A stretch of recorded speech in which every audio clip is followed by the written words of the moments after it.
Breaking the news at this time. An unexpected issue led to the suspension of Wednesday afternoon sitting of the Joint Select Committee on National Security, with the committee adjourning the hearing to a date yet to be set. The JSC was expected to be an inquiry into the implementation of the Administration of Justice Electronic Monitoring Act 2012. Chairman of the committee, Saddam Hussein, announced the suspension in his opening statement. However, a matter has arisen which was brought to our attention, and we cannot continue this meeting this evening. So we'll have to suspend the hearing of this particular meeting. We are adjourning to a date to be fixed, and we will have to communicate with you on the date that we have adjourned to. In other news, frustration over weeks of unreliable water supply prompted residents of Castara to stage an early morning protest, calling attention to the ongoing hardship and demanding urgent action from the authorities. Using debris, derelict vehicles, and various materials, they blocked the north side road at several points between Castara and Palatouvier, preventing all vehicular traffic, including buses, from traversing. Residents said the situation has become unbearable and they were left with no other choice. The protest is about water which we haven't gotten in the past month, 2 days. And we ain't getting nobody come out and say anything. We're not getting nobody coming out to ask a question. Months now, the tourists have to dip water from the sea to flush toilet and to do things down there. That's looking good. It's looking good at all for the community, especially Castara, where tourists reside in every month. It's tourism here. That will make me money. Well, as an elderly, I cannot tote water. I live in quite on the hill. And if they give me water, well, every day we will have to do it. They also complained that there are several leaks that have not been repaired for months. The residents feel let down by their area representative, Chief Secretary Farley Gustine. Bamboo Hill have 4 months no me again water up there. When you call the chief sec, his secretary say, in the country. 2 days after, you go see him at sports day. You can't see the chief sec to represent we at all. In response, WASA released a statement saying they are taking immediate action to relieve residents by deploying 2 water trucks in the first instance. They are also conducting robust leak repair activities within the area, while customer service representatives are engaging residents. Although 1 major leak was repaired on April 25th, WASA said ongoing electrical and mechanical issues at Bloody Bay Well Number 1 have delayed restoration, now expected to be completed by 2 a.m. on Thursday. In sport, Trinidad and Tobago Red Force have drawn with Leeward Islands Hurricanes in Match 8 of the West Indies Championship after the Hurricanes mounted a gutsy second innings reply at the Antigua Recreation Ground. Chasing Trinidad and Tobago's imposing first innings total of 522 for 9, the Hurricanes posted 345 all out in their first innings, then dug deep in their second. Casey Carty top scored with a fighting 147, while Justin Greaves added a crucial 122. Jamar Hamilton and Rakeem Cornwall were unbeaten on 50 and 88 respectively, as Leeward Islands finished on 467 for 7 to secure the draw. For Trinidad and Tobago, Anderson Phillip was again the pick of the bowlers, taking 4 for 89 off 21 overs. And that's what's making the news this morning. But joining us right now is the host of Trinidad and Tobago Today, Virmala Balkaran. Good morning, Virmala, and happy Friday Eve. Good morning, Carrie. Happy Friday Eve. Oh, music to my ears. Almost. It'll be more music when it's Friday. I am so ready for the weekend. Yeah, just to sleep. That's all I need. That's all I need. I don't know what it is this Unfortunately, week. that's not happening. I'm going to see you here this weekend. Well, we're not going to see each other, but we're going to take turns being here this weekend. Yes, we will. I'll be there on Sunday, and you'll be there on Saturday? Yeah. Okay, all right. Yeah, but that's definitely something to look forward to. Hopefully we can get some rest and recharge and go ahead. I woke up feeling a little bit under the weather this morning, but... Oh.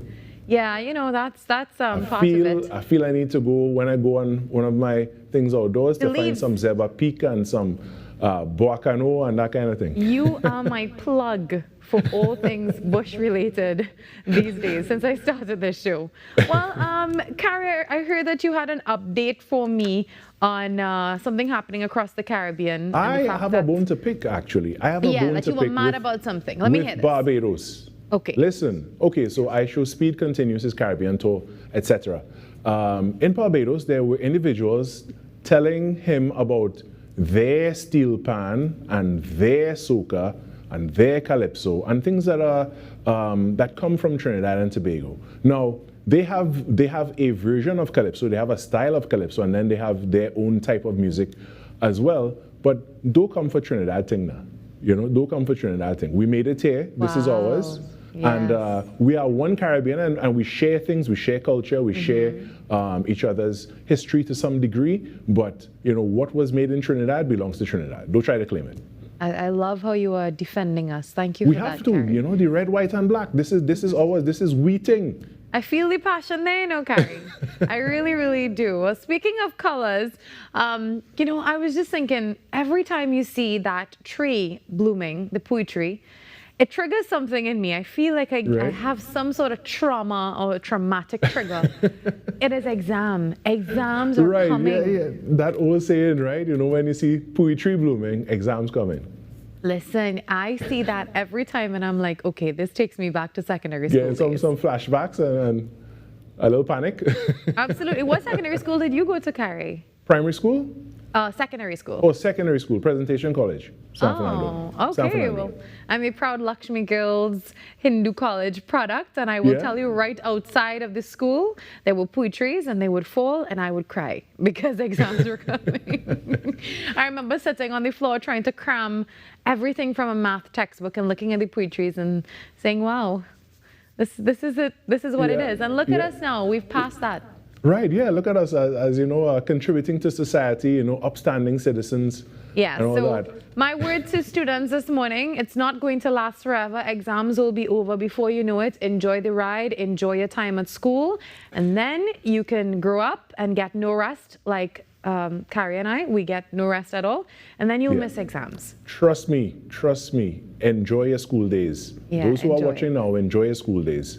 Well, Carrie, today is Tobago Thursday on the show. Also, we link up with another sister station. I'm going to see if you can start guessing them because they come in order. Oh, they do? Yeah, Should have they paid do. more attention. So Tobago Thursday, we have all our guests from the Sister Isle joining us today on Zoom or in studio. So that's something to look forward to and much, much more. So stay tuned for that. So let me make a quick guess. I'll say Sweet 100 today. I'm going to say maybe. All right, I'll just have to watch and I'll have to tune in. Yeah, yes, definitely. you will. All right, Carrie, talk soon. We will. Thanks so much, Virmala. You're welcome. When we come back, the Trinidad and Tobago Today morning show gets going after this break. Talk City 91.1. Thought-provoking conversations, bold perspectives, voices you trust. Talk City 91.1, bigger, bolder, and more powerful than ever before. Yes, Talk City 91.1 FM. A brand new era of talk radio is here. With voices you know, trust, and respect. Get ready for an all-new lineup of the very best in talk. Andy Williams, Lennox Smith, Stephen Reese, Mr. X, Derek Charbodi, Roland Stewart, Sharon Farfan, Sudath Prasad, Heavy Duty, Alex Asing, Karen Francisco, Cherry-Leen Lewis, Short Pants, and more of the voices shaping the national conversation. From hard-hitting current affairs to real community issues, culture, politics, social development, and the stories that matter most to you. This is where Trinidad and Tobago comes to talk. So I'll go right to on Talk City 91.1, where we're going to give you something new, something hot every day, Monday to Friday. Listen on 91.1 FM and connect on Facebook, YouTube, and TikTok. Talk City 91.1. Your city, your voice. What if possibility was only the beginning? Welcome to Limitless, a journey where ideas become action and action becomes impact. From breaking barriers and challenging misconceptions to designing with dignity and driving innovation with heart. This series explores how inclusion is moving from concept to community in Trinidad and Tobago. Across each episode, we meet the change makers and everyday leaders turning challenges into opportunity, building real solutions that change real lives, from possibility to impact. This is Limitless.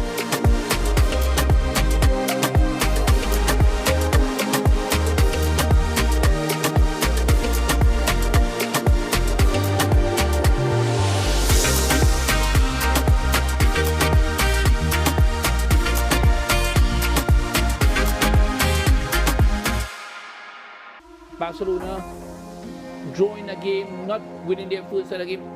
Worried, concerned? Emotional damage is fantasy. What a wonderful finish!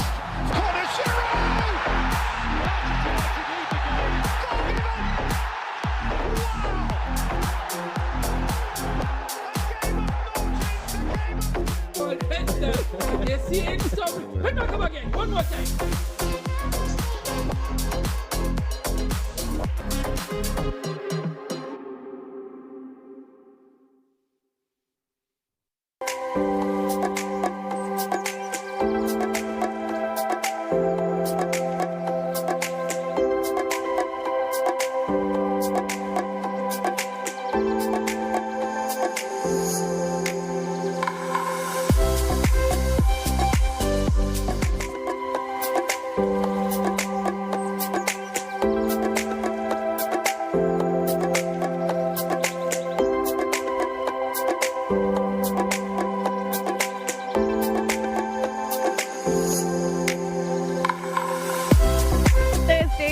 April 2026. The time now, it is 6:11 a.m. Good morning, Trinidad and Tobago and the world. Happy Thursday. I'm Virmala Balkaran and welcome to Trinidad and Tobago Today. Well, let's take a look now at what's trending this morning. Happy anniversary to the UNC party. The Prime Minister is marking the 37th anniversary of the UNC, describing it as a movement rooted in democracy, inclusion and service to the people. Reflecting on its origins under founding leader Basdeo Pandey, she says the party has always stood for justice, equality and representation. And she also noted this milestone comes 1 year after the UNC returned to government, calling it a clear mandate for renewal and stability. The Prime Minister says efforts are underway to restore confidence, strengthen institutions and, of course, improve citizens' lives.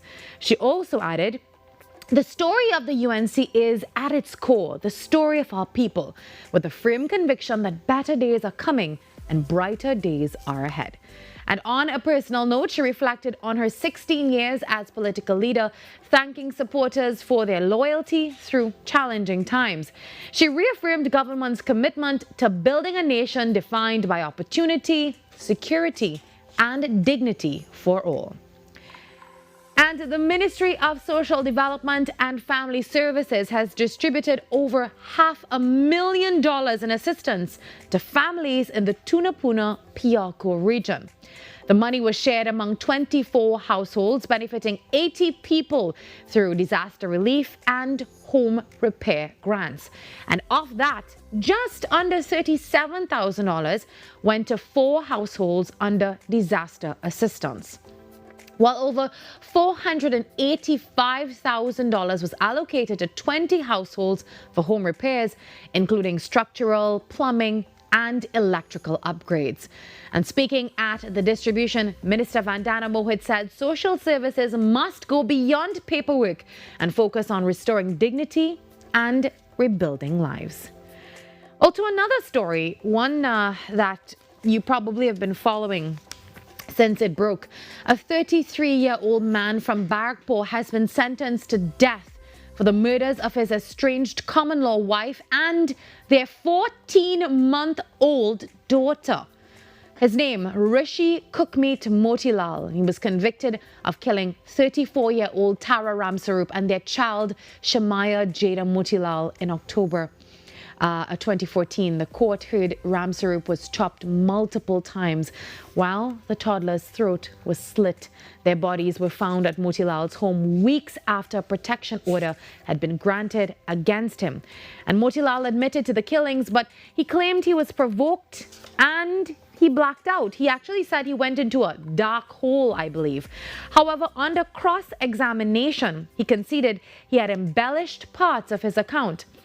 Now, in rejecting his defense, Justice Nalini Singh ruled that while he felt anger and distress, he remained in control of his actions. By the way, this actually happened in October of 2024 and not 2014, as previously stated. She also made it clear that provocation could not apply to the child, stating the killing was deliberate. Motilal was also convicted of malicious damage but has already served that sentence while on remand. And two separate incidents, including and highlighting that even law enforcement officers are not immune to violent crime.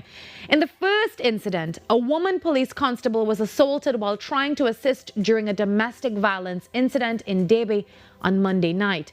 Police say the officer, who lives nearby and is attached to the Special Victims Department, responded after a 22-year-old woman raised an alarm during a dispute with her common-law husband.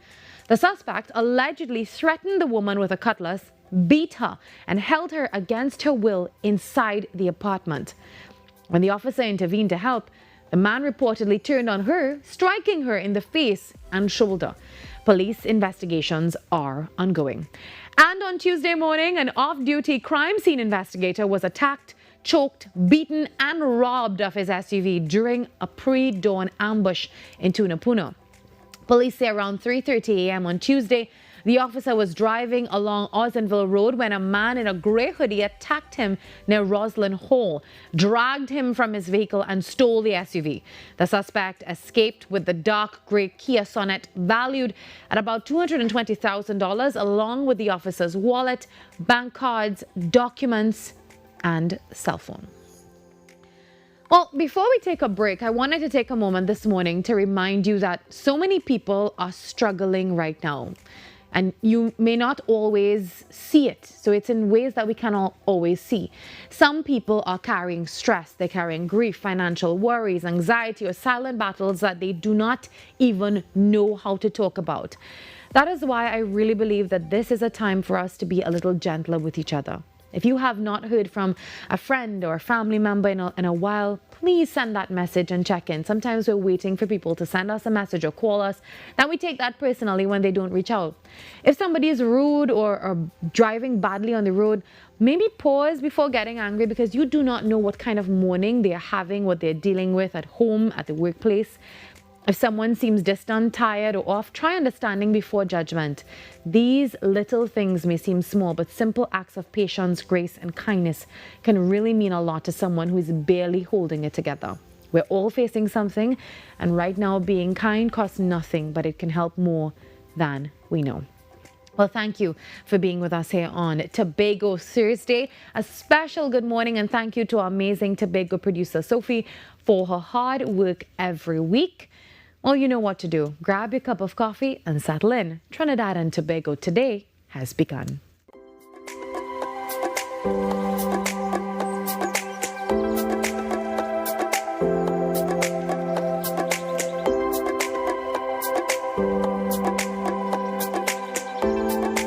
Every client deserves expertise, integrity, and guidance they can trust. At Camino Realty International, we deliver integrated real estate solutions, sales, rentals, property management, and project development. Driven by excellence, transparency, and innovation, we protect value, create opportunity, and build lasting success. Because real estate isn't just about buildings. For more information on our services, log on to CaminoRealty.com or follow us on social media at Camino Realty TT. Camino Realty International, elevating lives one property at a time.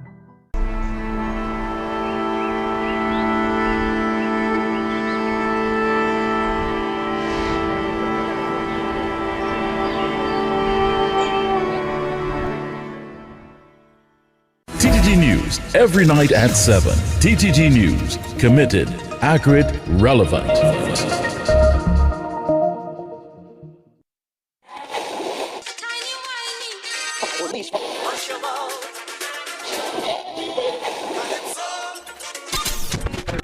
Since 1972, one sound has been living in the heart of Trinidad and Tobago, the longest running radio station in the nation. We're your holiday soundtrack, whether it's on your day off, long drives, or house lives. We are always sweet. Always 100. This is music with meaning, music with memories. Music that feels like home. And it's not just the songs, it's the voices you trust, personalities you've grown with. Laughter that sounds familiar. This isn't just radio, it's tradition. It's memories. It's part of who we are. Sweet 100.1 FM, the rhythm of our identity, part of your family. Always 100, guide you on your way. Sweet 100, sweet 100. I'm Jamila Bannister, host of the Socially Safe podcast, the new TTPS podcast where we share real stories, teach real lessons, and create real impact. From online safety and youth crime to community policing and personal responsibility, we go beyond the headlines and talk about what's happening in our communities with the officers and experts who are on the front lines. Because safety starts with awareness, conversation, and action. Tune in to the Socially Safe podcast on the TTPS YouTube channel, listen on Apple Podcasts and on Spotify. Don't miss it. Watch on TTT, Mondays 6 p.m., Tuesdays 1:10 p.m.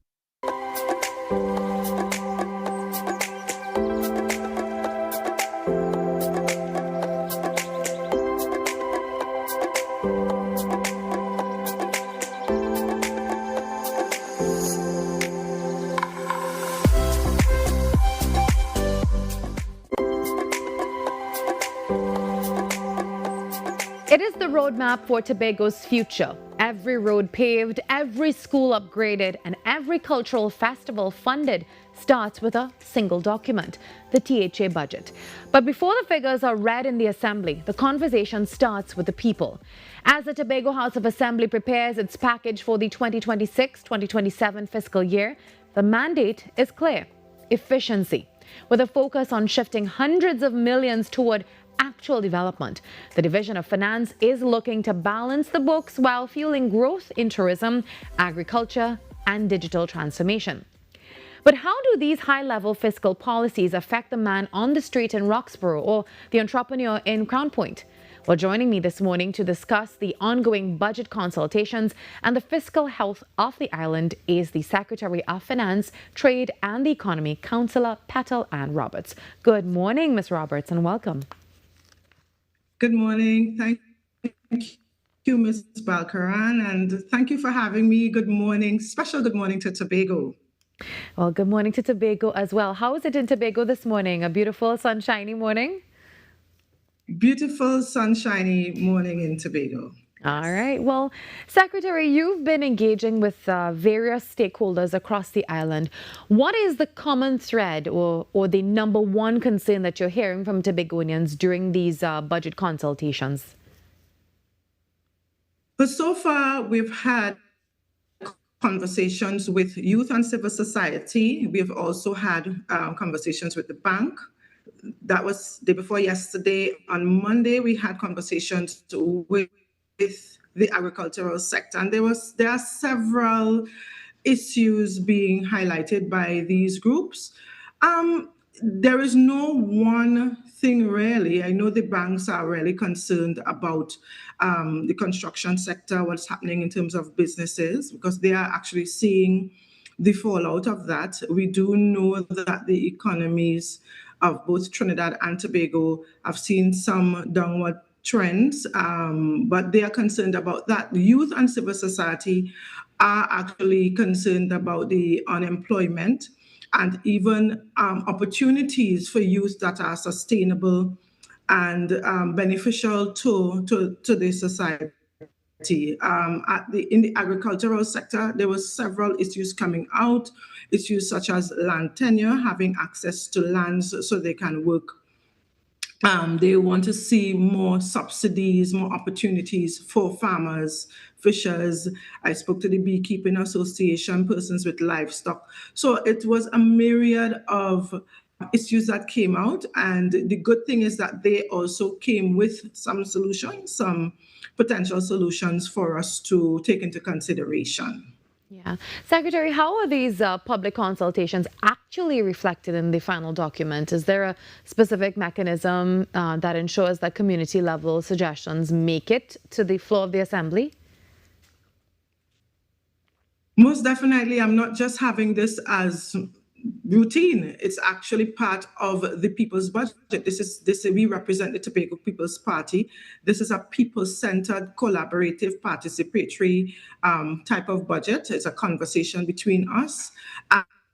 And I've told my team the way in which we'll do the budget this year is to ensure that what the stakeholders say they want, we have to incorporate it into the budget framework. So it's actually a hands-on approach.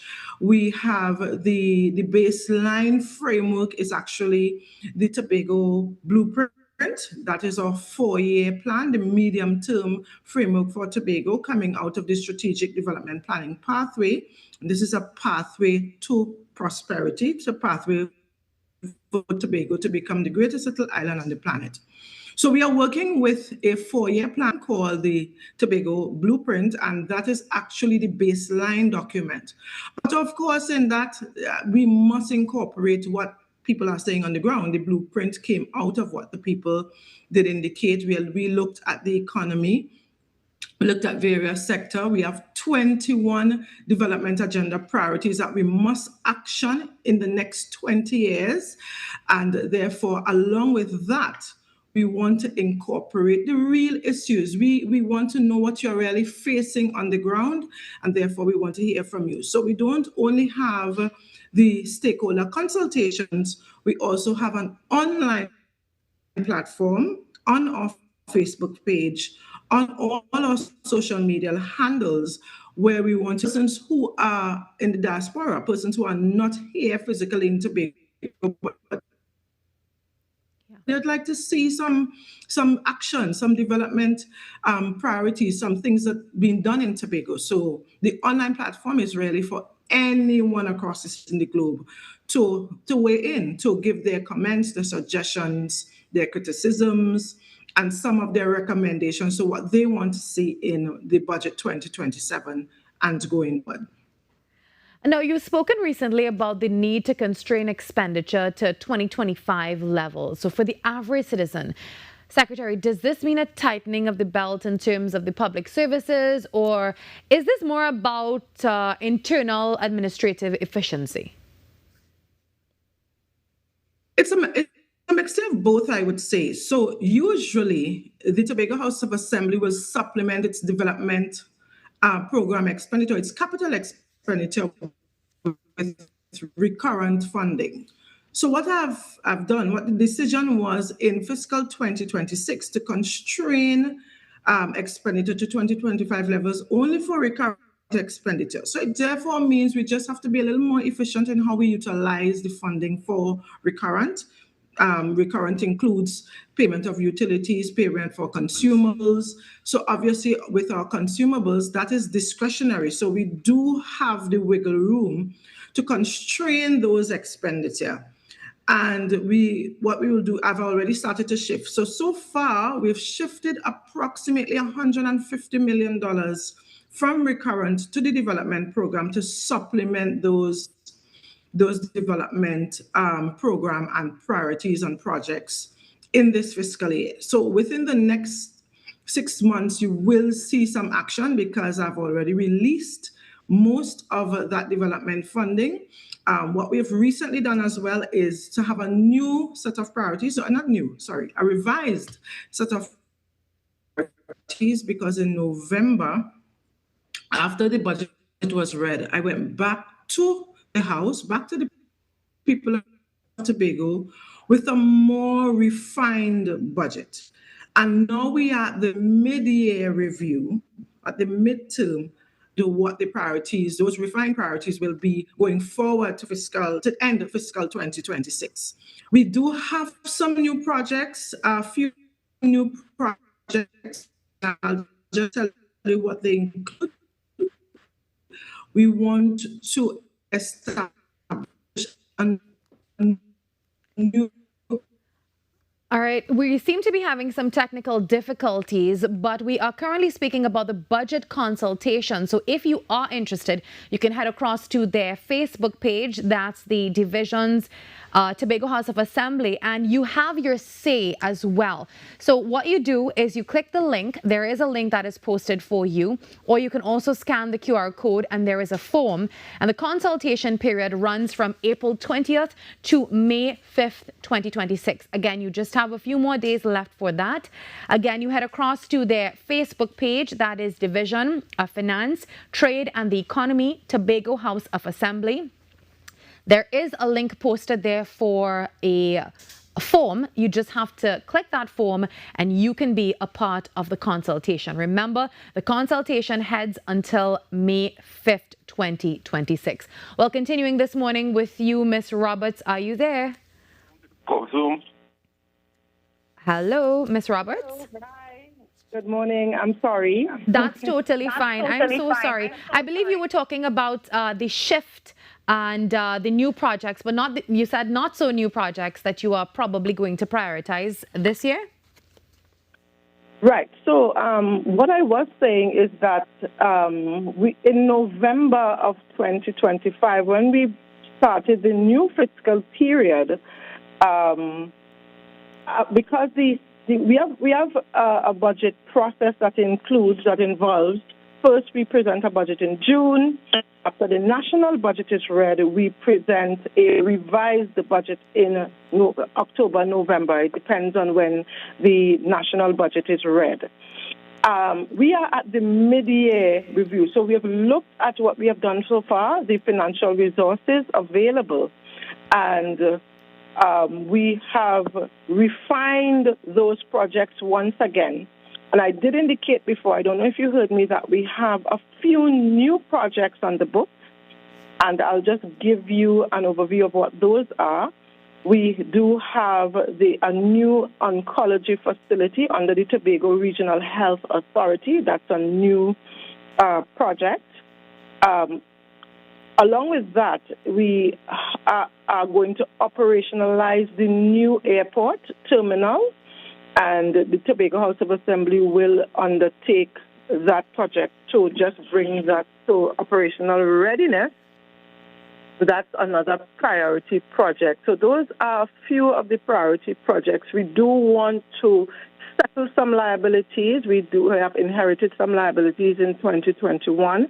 That's also a priority for us because some of our service providers and contractors have not been paid, and that's based on the availability of funding. So we have reprioritized some of our projects, and we have approximately 50 priority projects to the end of fiscal 2026. Thank you very much, Ms. Roberts, for joining us this morning. We do apologize about the audio issues, but hopefully you can join us again to talk more about this. Have a beautiful day. Definitely. All right. Take care. Thank you Bye. so much. Well, if you do want to participate, the consultation runs until May 5th. Remember, you can head across to their Facebook page, Division of Finance, Trade and the Economy, Tobago House of Assembly. We take a quick break, and when we come back, we're talking all about Tobago jazz music and golf weekend.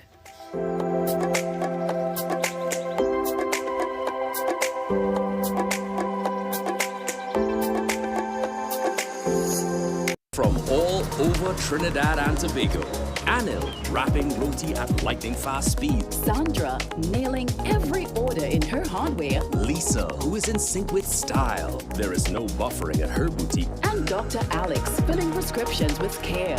They're all part of the 5,000 strong businesses connected and growing with reliable, high-speed service from Amplia. Now it's your turn. Because with Amplia, you're in good company. Amplia Business. With a bright future on your side, through every journey you will find what you've earned and accomplished. You now deserve to be. Embrace life with Guardian Life.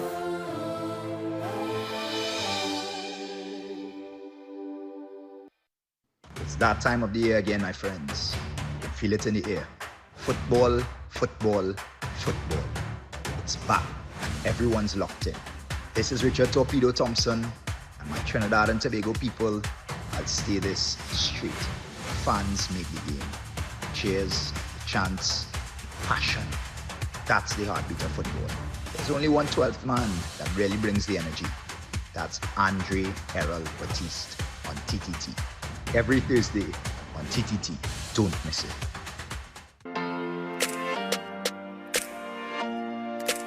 Hi everybody, I am Leah. And I'm Dion. And we are The Duncans.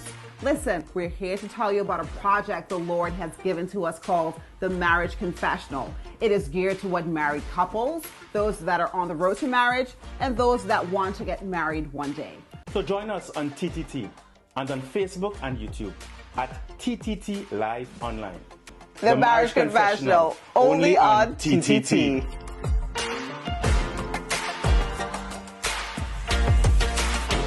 The time is now. Right now. Right now. Right now. Right now. Right now. No, not that. Right now. What up? What up? All I need is one night. We're gonna have to splurge on it. All I need is one night. I went deaf on it. No, not that. Right now. What up? What up? All I need is one night. We're gonna have to splurge on it. All I need is one night. I went deaf on it. This is the new day. A new sound, a new style, a new style, a new class. Next 99.1 FM, the next level of radio. Right now.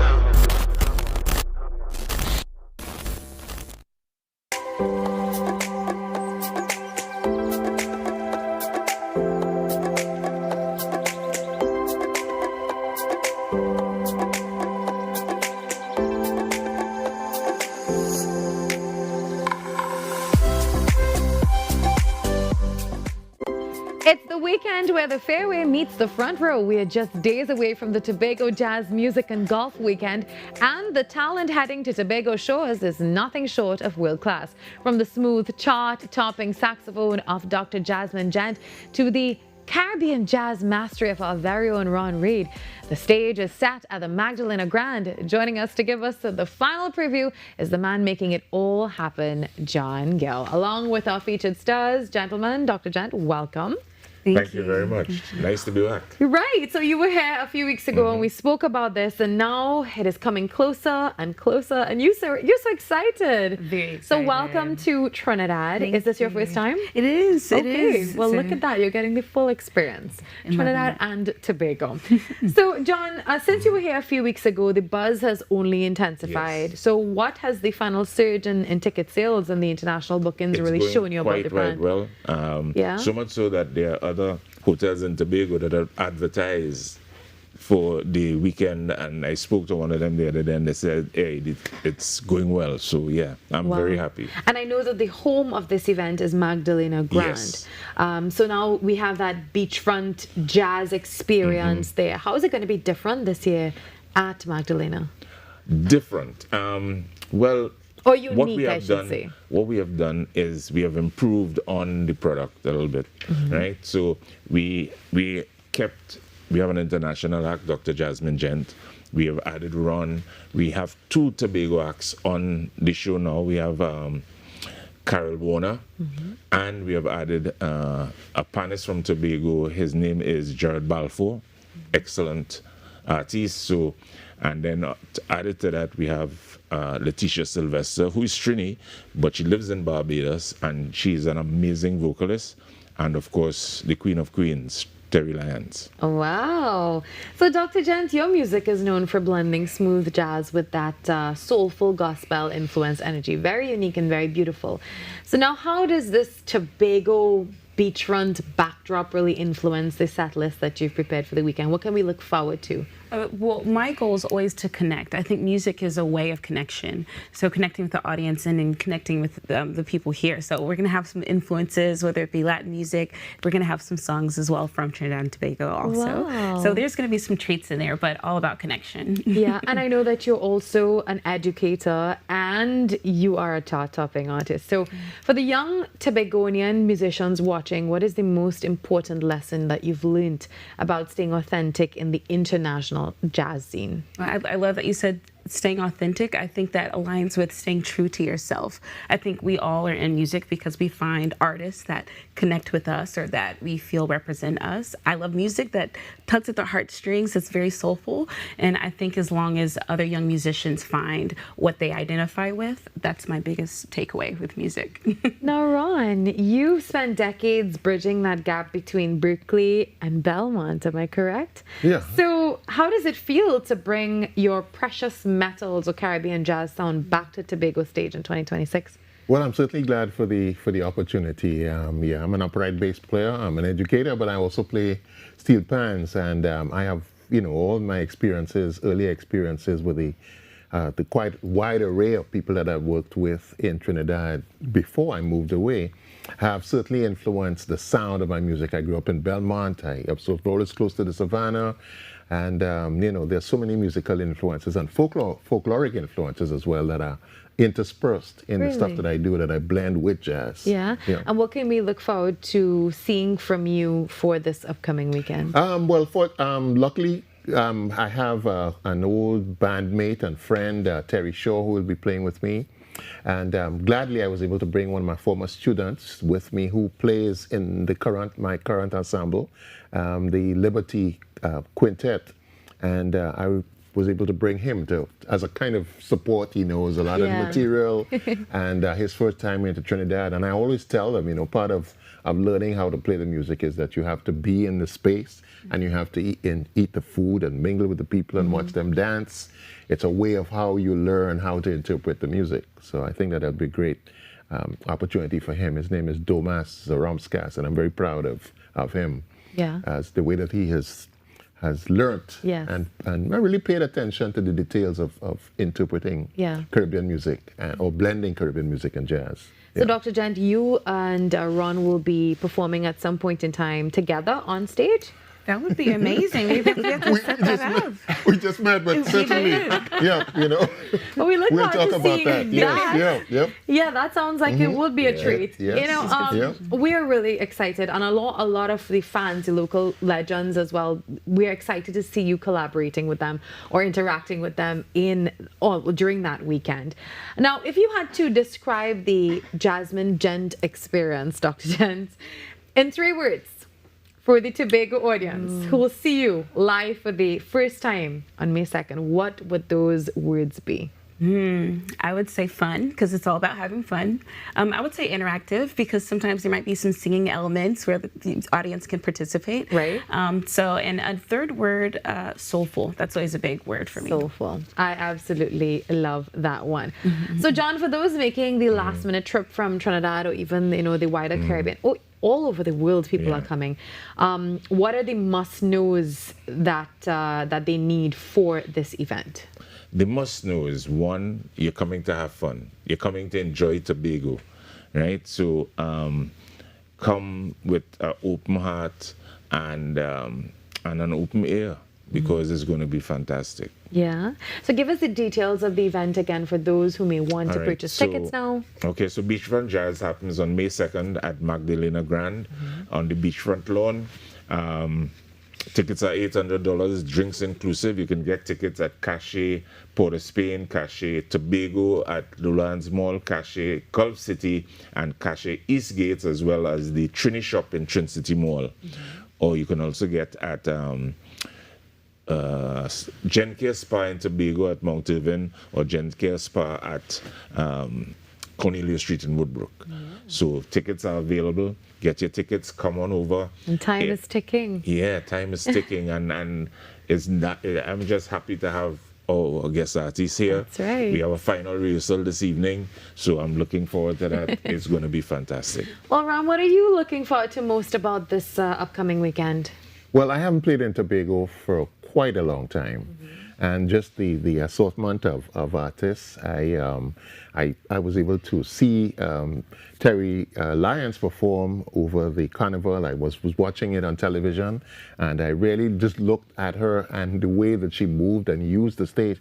I'm looking forward to meeting her and just hanging out with the artists and kind of figuring out what they want to do and what we're going to do next. Now that we've met each other, what we can do in the near future. An amazing networking opportunity as well. Yes. And Dr. Jan, before we go, what are you looking forward to most about this beautiful weekend in Tobago? Oh my goodness, aside from eating so much food, trying to stay away from too much, just getting a chance to truly embrace and immerse myself in the Trinidad culture. So it's all about embracing that. So. Well, as you talk about collaboration last year, right, we had a Tobago artist, Stephanie Joseph, on the show, and she so impressed our international act that he included her in his set. Wow. The night. So you never know. Magic happens. You never know. You never know what we're going to see. Yeah. What surprises may pop up Correct. this weekend. Well, thank you very much for joining us today. We can't wait to hear what great time you've had in Tobago. I'm pretty sure you're going to take a lot of memories back to Canada. And thank you for being here. We wish you all the best this upcoming weekend. So go get your tickets if you haven't gotten them. Tobago Jazz Music and Golf Weekend 2026. While we get ready to take a break and come back with more, it is Tobago Thursday on Trinidad and Tobago Today.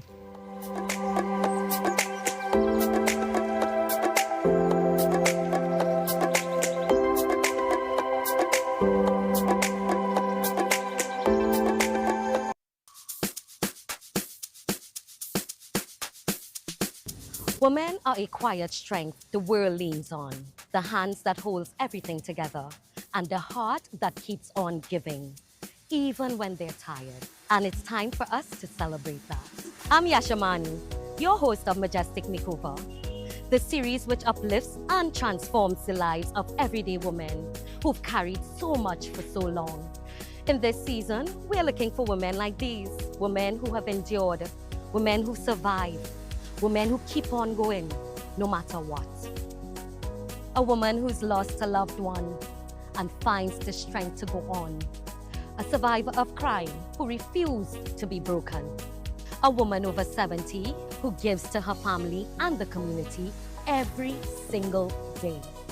A survivor of serious illness who continues to live with hope and courage. A physically challenged woman living fully with dignity and determination.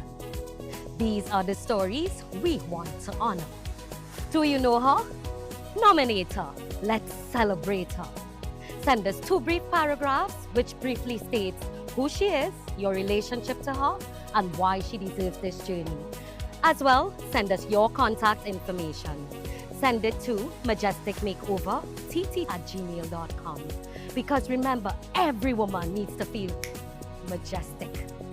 Majestic Makeover Season 3, right here on TTT. What if possibility was only the beginning? Welcome to Limitless, a journey where ideas become action and action becomes impact. From breaking barriers and challenging misconceptions to designing with dignity and driving innovation with heart. This series explores how inclusion is moving from concept to community in Trinidad and Tobago. Across each episode, we meet the change makers and everyday leaders, turning challenges into opportunity, building real solutions that change real lives, from possibility to impact. This is Limitless.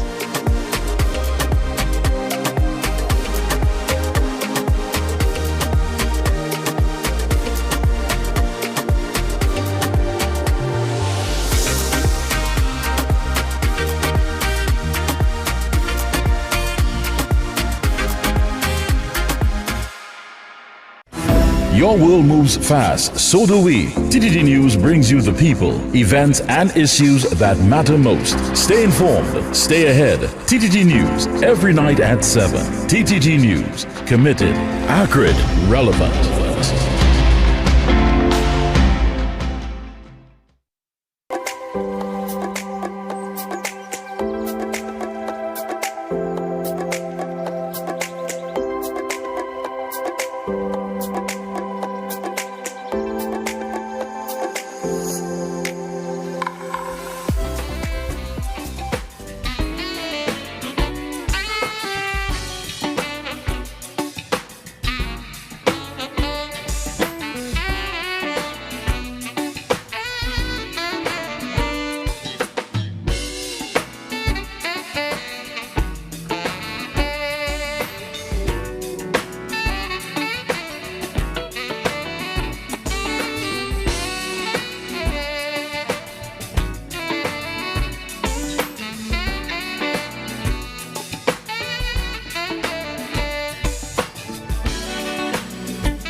was the beautiful and talented Dr. Jasmine Gent, and she was just on set with us, and just a beautiful way to start the morning if you're starting it here with us on Trinidad and Tobago today.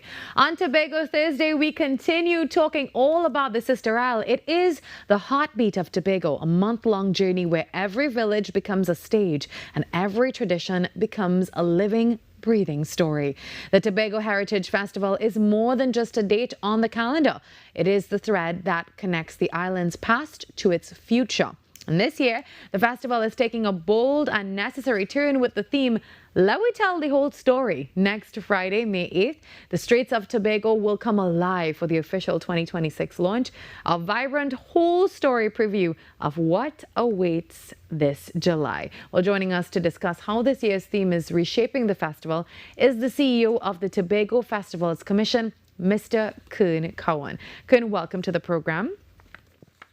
Thank you so much. Pleasant good morning to you and your wonderful viewers this morning. Good morning, Trinidad and Tobago. Well, Let We Tell the Whole Story is a provocative and deep theme, right? So what was the catalyst for choosing this direction for 2026? Well, while Tobago is very Afro-Creole, we have several influences. We have East Indian, we have Chinese, we have the indigenous people that were here first. And we decided, you know what, in our 39th year, let's tell all of it. Let's put all of it on the table. Let's give them the essence of who we are in totality. Let us talk about the whole story, the good, the bad, and the in-between, that people can understand why Tobago is such a gem and why our culture is so ingrained in so many backgrounds, so many cultural influences. And we wanted to put that in a place where people can see and hear and understand who Tobago really is. Now, I know that next Friday's launch is taking place right in the streets of Scarborough. So now, how will this theme be represented in the opening parade? Oh, fantastic question. And that's the excitement of the whole thing. So we start at 3:30 p.m. from Market Square. And we're going all the way in a procession-style parade, all the way to the Esplanade. What's going to happen? We have 8 sections, and these sections now are going to represent how influences, not just the African influence, but all of it are represented in clothes, food, style of dance, expressions, all of it comes together in one procession on the streets of Scarborough. We expect to take over all of Scarborough that day, and we end on the Esplanade in a full-on expression of how we are going to roll out the entire Heritage Festival 2026. Will there be any interactive elements at the launch, Ken, where people, can actually contribute their own, maybe family stories to this whole story narrative? Of course, that's exactly what it's about. The entire Heritage Festival is all about that, actually. So it's more of an immersive feel. It's more of an expression of every single thing. So those of you who are there to see your family history, where you are from, where it all started for you, this is where it's going to be really displayed. So your involvement in it and displaying that is really critical to the whole. So we are expecting all of our people, Tobagonians, Trinidadians alike, Tobagonians living in Trinidad, Tobagonians living across the world, to fall in and to be a part of this amazing experience. Now, sometimes the younger people would hear the word story and they would think, just some old people talking about the old times and giving us, the times when they walked to school and they had to take the train, and it's all of that. But how are you incorporating the younger people in this initiative? Well, our story is never stopped. We continue to have stories. And what is so interesting is most of these cultural groups are built on young people. And we have seen a plethora of young people and groups really represented by young people in the speech band, in the cultural groups, and the dances are primarily young people. And you have a diverse age group from as young as 5 all the way up to the teens involved in that. Additionally, we also have the schools involved as part of the whole heritage experience. So there is going to be that knowledge transfer, that intergenerational expression that isn't going to, end with the older folks, but it continues generation onto generation to come. So we expect to see definitely our young people at the forefront of it because they like the excitement. They like the street procession. They like to be involved. They like the cultural dances and all of it that plays its part. They love it. They enjoy it. And we always see it and we love to have them a part of it. Okay, and before we go, can you tell us how we can be part of this festival? Well, first of all, gears up yourself to TTT right here, where you're going to see all our ads, all our post reviews, all of it will be right here. Of course, you can log on to our website, TobagoFestivalsCommission.com, and on all our socials, Tobago Festivals at Facebook, Instagram, TikTok. You're going to follow us right through. And of course, be here in Tobago. That's where you need to be. Be here next week, Friday, May 8th, 3:30 p.m. We start at Market Square all the way to the Esplanade in a full-on parade, and you would not want to miss even just the festival coming up starting from July 16th with our opening night all the way to August 1st with our Emancipation Parade. You do not want to miss it. Be here for this. Thank you very much, Kern Cowan, for joining us this morning, the CEO of Tobago Festivals Commission. Have a beautiful day, and we look forward to just hearing how this all went for you. Carrie's up next with the news. We take a short break before that. When we come back inside the next hour, Tobago Thursday continues.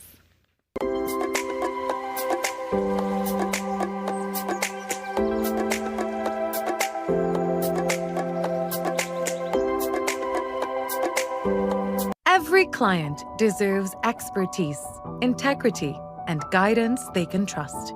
At Camino Realty International, we deliver integrated real estate solutions, sales, rentals, property management, and project development. Driven by excellence, transparency, and innovation, we protect value, create opportunity, and build lasting success. Because real estate isn't just about buildings. For more information on our services, log on to CaminoRealty.com or follow us on social media at Camino Realty TT. Camino Realty International, elevating lives one property at a time.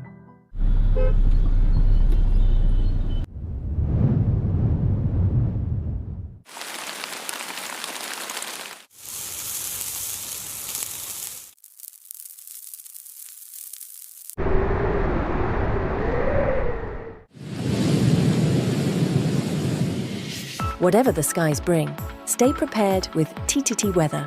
Committed, accurate, relevant. The Mother Church of the Anglican Diocese suffered significant damage during the earthquake of 2018. Efforts are underway to raise funds to restore this national heritage site. You are invited to make your donations with monthly deposits at any branch of the First Citizens Bank, account number 2696950, Marval Road Branch, in the name of the Incorporated Trustees of the Anglican Holy Trinity Cathedral Restoration.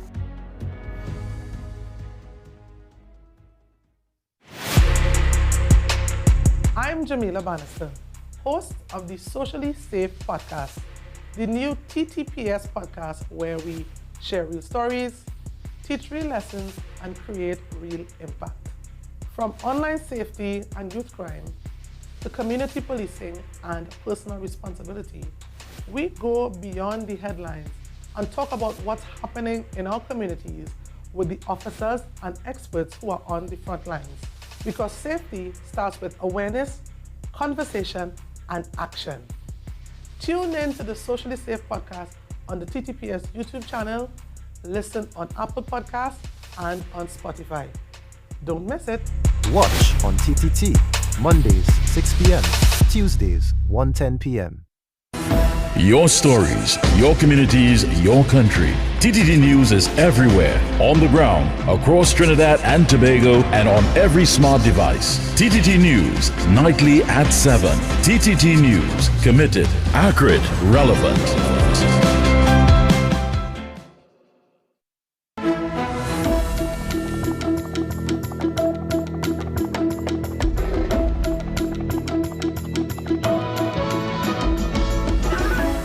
Good morning, this is your TTT News Update. I'm Kyrie Roberts. Making the news at this time. Vaccine storage in Trinidad and Tobago is getting a technological boost, with Canada donating new monitoring devices as part of a regional push to reinforce immunization systems and keep diseases like measles at bay. Through the Canadian donation, new temperature monitoring devices and support materials were distributed by the Pan American Health Organization. Minister of Health Dr. Lakaram Bodo says that these new devices will complement the 62 solar-powered refrigerators installed in 2022. These tools are critical for reducing spoilage risks and ensuring vaccine security across all local health centers. These tools allow us to track vaccine storage conditions in real time. They alert staff when temperatures move outside safe limits so that corrective action can be taken immediately. This reduces the risk of vaccine spoilage and helps ensure that the vaccines administered to our population retain their full effectiveness. High Commissioner for Canada to Trinidad and Tobago, Michael Ryan Callan, explained that these donations extend beyond Trinidad and Tobago to several other countries across the region. That is how Canada is providing 5,000 units of cold chain equipment, like the temperature monitoring devices we are passing over today, to 18 different countries in the Latin American and Caribbean region, including here in Trinidad and Tobago. The health minister said the equipment ensures vaccines are stored under the correct conditions and remain safe for use, offering much-needed reassurance to parents. Additionally, the vaccine and cold chain management training aims to build capacity, improve efficiency, and enhance resilience among healthcare workers. In other news, the Trinidad and Tobago Police Service is stepping up security ahead of this weekend's Point Fortin Borrowday celebrations. Assistant Commissioner of Police Anthony Remy says the Trinidad and Tobago Police Service has adopted a coordinated multi-agency approach to ensure that all patrons can enjoy Point Fortin Borrowday festivities this weekend in a safe, secure, and well-managed environment. This year's operational plan includes increased police visibility, strategic deployments across key event locations, traffic management measures, and the integration of intelligence-led policing to proactively address any potential threats or disruptions. Our officers will be supported by specialized units to ensure a rapid and effective response capability throughout the celebrations. ACP Remy said while the TTPS is fully prepared to maintain law and order, public safety is a shared responsibility. We therefore urge all members of the public to exercise good judgment, comply with the law, and demonstrate respect for others whilst enjoying the festivities. Simple actions such as obeying traffic regulations, avoiding excessive alcohol consumption, and cooperating with officers on duty can significantly contribute to a safe and enjoyable experience for everyone.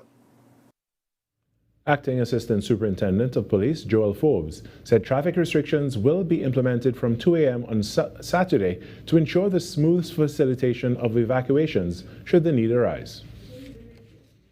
In sport, Arsenal FC and Atletico Madrid shared a tense 1-1 draw in the first leg of their UEFA Champions League semi-final in Spain, with both goals coming from the penalty spot.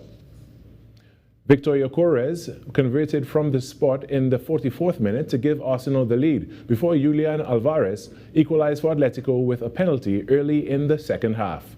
Arsenal thought they had a second penalty in the 78th minute, but the decision was overturned after video review. The tie remains finally balanced ahead of the second leg in London next Tuesday, with both clubs aiming to reach the final in Budapest and chase a first-ever European crown. And that's what's making the news this morning. After the break is our number 2 of Trinidad and Tobago Today. The time is now. Right now. Right now. Right now. Right now. Right now.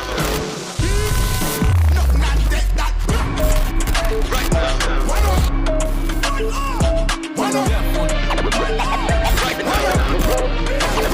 All I need is one night.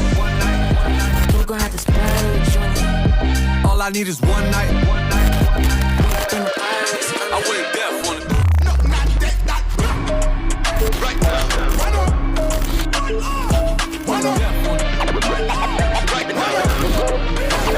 All I need is one night. We're gonna have to splurge on it. All I need is one night. I went deaf on it. This is the new day. A new sound, a new style, a new style, a new class. Next 99.1 FM, the next level of radio. Right now. Barcelona drawing a game, not winning their first set of game. Worried, concerned. Emotional damage is fun to see. What a wonderful finish.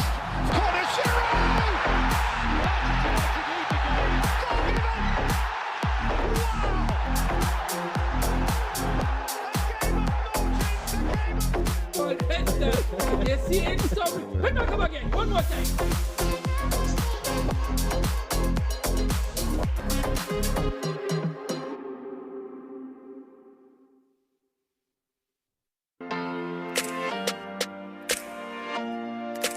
Hi everybody, I am Leah. And I'm Dion. And we are The Duncans. Listen, we're here to tell you about a project the Lord has given to us called the Marriage Confessional. It is geared toward married couples, those that are on the road to marriage, and those that want to get married one day. So join us on TTT and on Facebook and YouTube at TTT Live Online. The Marriage Confessional, only on TTT.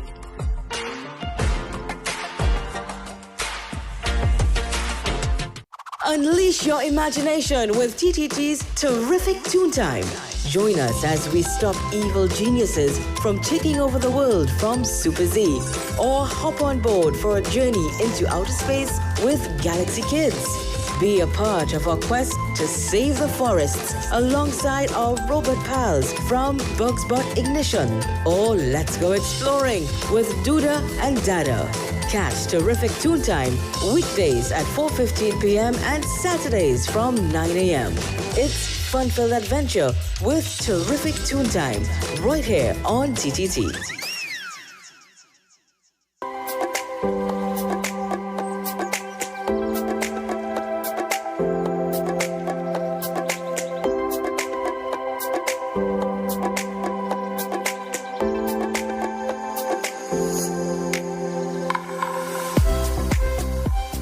Welcome back to Trinidad and Tobago Today, Tobago Thursday. And last year we saw history made at the end of the Charlottesville Jetty. The world's most daring divers took a leap of faith into Tobago's waters, and millions of viewers across the globe stopped to watch. It was the first time the Dodds World Championships ever left Norway, and they chose Tobago. While the adrenaline returns to Tobago on May 23rd as the Sister Isle hosts the opening leg of the 2026 Dodds Diving League World Tour. This time Tobago is starting line for the entire season with a global broadcast on ESPN ready to showcase the island to over 60 countries. But this is more than just a novel event. It's about sport tourism and how do we turn 50 million online views into long-term economic growth. Well, to discuss the evolution of this partnership and what's new for year 2, we're joined now by THA Sport Tourism Advisor, Mr. George Leacock. Good morning, Mr. Leacock. Good morning to you, and thanks for having me. And that seems to have been a wonderful introduction, but I suspect as well that I may have wandered into the wrong interview. I thought this was going to be the interview about how you get the shuttle to Charlottesville. Really? Just kidding, just kidding. But of course, for a reasonable person, as long as you hear that an event is going to take place in Charlottesville, your first question is probably how you're going to get there. Yeah. And I'm leading with that because I want to demonstrate to everybody our areas of concentration. Having the road between Charlottesville and Roxborough in particular, but basically the whole road clogged with vehicles, besides the problem that would cause for patrons and people participating in the event, it also creates a clear and present safety hazard.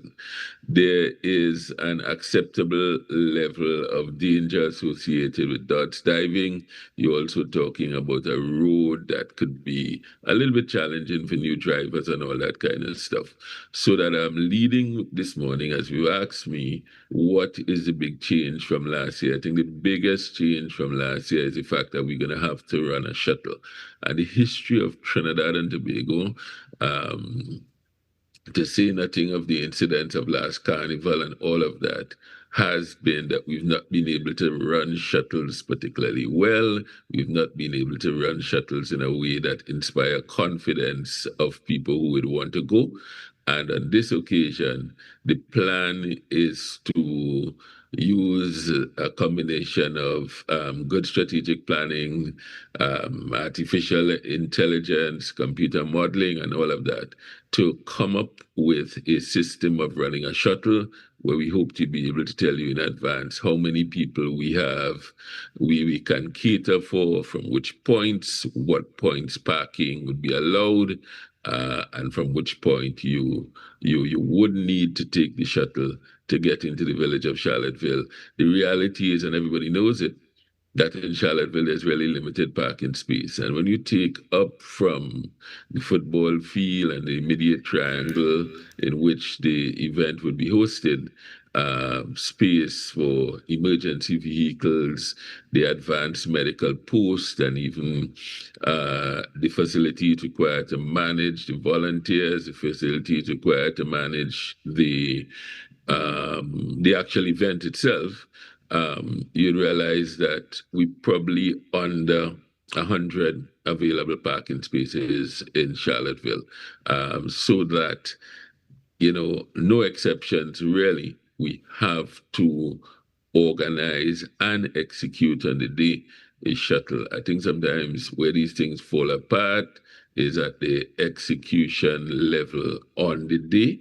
And so I'm leading with that this morning, and I'm comfortable leading with that this morning because of the wonderful introduction that you gave to the whole event and everything associated with it. Mr. Leacock, we know that the THA invested roughly $2 million into the inaugural event. So looking at the 2026 budget now, are we seeing more maybe buy-in from private sponsors now that the proof of this concept has been established? So there's a team that's working on bringing sponsors on board, and the value of it to the sponsors that would come on board, of course, is international exposure. We will take on board some local sponsors who would provide domestic services and be able to benefit from the local physical audience present. But as you said in your introduction, there have been Dodds events that have had 50 million views, and those are the key players, the team, and it's very interesting for Trinidad and Tobago, and there's a lot of talk in the space about sport tourism. One of the things that we've negotiated is that any sponsorship that's achieved domestically by a combination of our effort and the effort of the Dodds team. So we do have a team that's working together. The results of that, let me put in simple terms, The money earned is shared 50-50 after expenses between the Dodds organization and the Tobago House of Assembly. So this is an event that, as it grows and as we draw more sponsorship, should actually be run at a continually reducing cost for the Tobago House of Assembly. Of course, going into 2026, we do have the key piece of physical infrastructure already built. There are some recommended tweaks and so on that will happen. But it's really an interesting model, and I dare say a very textbook example of a properly run, properly conceptualized sport tourism event. So you mentioned 50 million views. That's incredible, Mr. Leacock. So ESPN and international networks gave Tobago some serious exposure with all of that last year. So have we seen a measurable... No, ESPN, let me just interrupt you to say that ESPN are new this year. So that was basically something that's driven out of the European markets and, of course, worldwide streaming.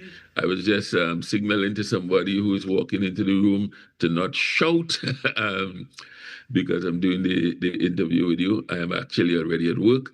But the ESPN is now added to that market.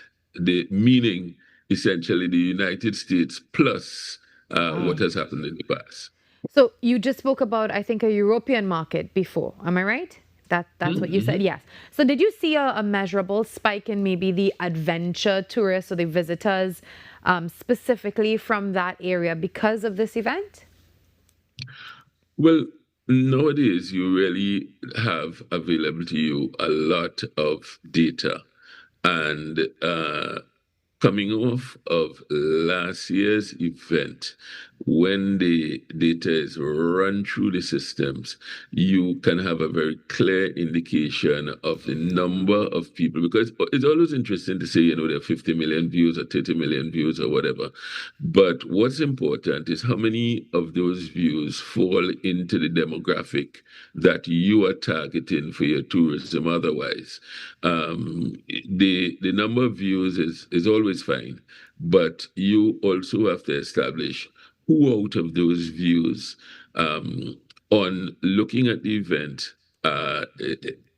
potential visitor to Tobago, a potential visitor to Trinidad and Tobago. Those numbers are available, but the expectation is that we probably would not see that a direct return out of 2025. In my view, maybe I'm being a little bit conservative, but what we would see is coming into 2026, we should be able to start seeing measurable numbers. Beyond the initial Dodds diving event, it's important to note also that this is one of the sort of social media driven events. The young man who is on screen right now has 10 million followers on his socials, and he competes around the world, and he is also a former traditional gymnast, so he has special skills that draws in people to him. To say that 50 million and so on doesn't mean that 50 million people are going to visit. But we think that particularly coming out of Europe and the things that we've been hearing about new airlift into Tobago, the returns on those markets are important. Thank you very, very much, Mr. Leacock, for joining us this morning, and we're looking forward to that Dodds Diving League. Have a great day, and we will talk to you soon. Good morning. Leave your car at home. Shuttle, shuttle, shuttle. Shuttle, All shuttle, right. shuttle. That's the message this morning. Use the shuttle. So if you want more information, you can head across to Tobago Festivals. That's the Dodds Diving League. It's happening on May 23rd, 2026. We take a break and we come back and we continue with Tobago Thursday. Don't forget, we have a weather update for you soon. And also we link up with Sweet 100.1 FM.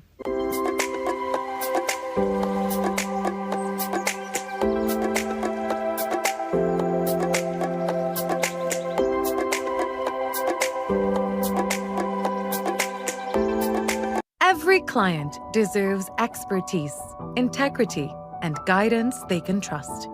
At Camino Realty International, we deliver integrated real estate solutions, sales, rentals, property management, and project development.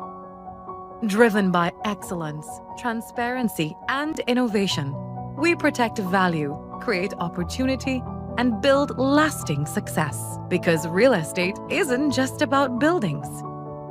For more information on our services, log on to CaminoRealty.com or follow us on social media at Camino Realty TT.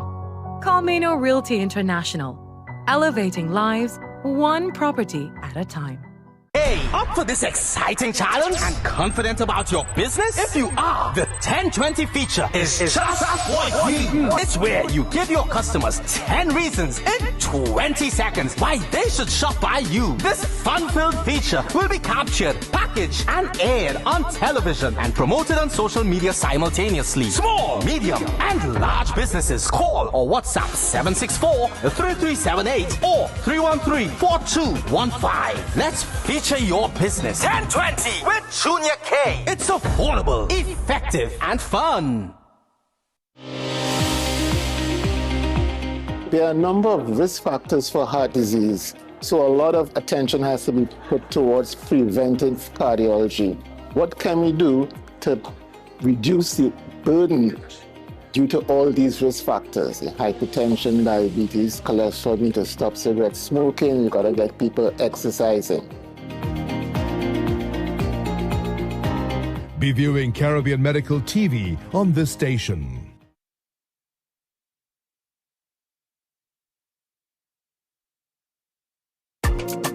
What if possibility was only the beginning? Welcome to Limitless, a journey where ideas become action and action becomes impact. From breaking barriers and challenging misconceptions to designing with dignity and driving innovation with heart. This series explores how inclusion is moving from concept to community in Trinidad and Tobago. Across each episode, we meet the change makers and everyday leaders turning challenges into opportunity, building real solutions that change real lives, from possibility to impact. This is Limitless.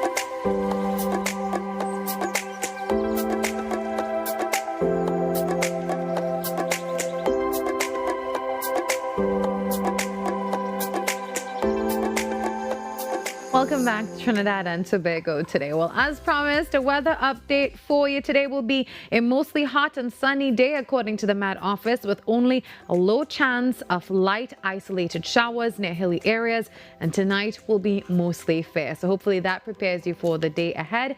Thank you so much to the Met Office and their website. And of course, if you want to access that, head across to the Met Office website at metoffice.gov.tt. Also, stay tuned tonight at 7 p.m. for another weather update with our weather anchor, Zaina James. For all the stories that you see here and more, check us out at TTT Live online. If you have a story idea, a press release. So you simply want to collaborate with us, we'd really love to hear from you. All our social media channels are on the screen for you. And you can also follow us at TNT Today Show. If you want to contribute to the show in any way, simply email us at ttt@ttt.co.tt. Trinidad and Tobago Today, all the news you can trust and all the stories that matter.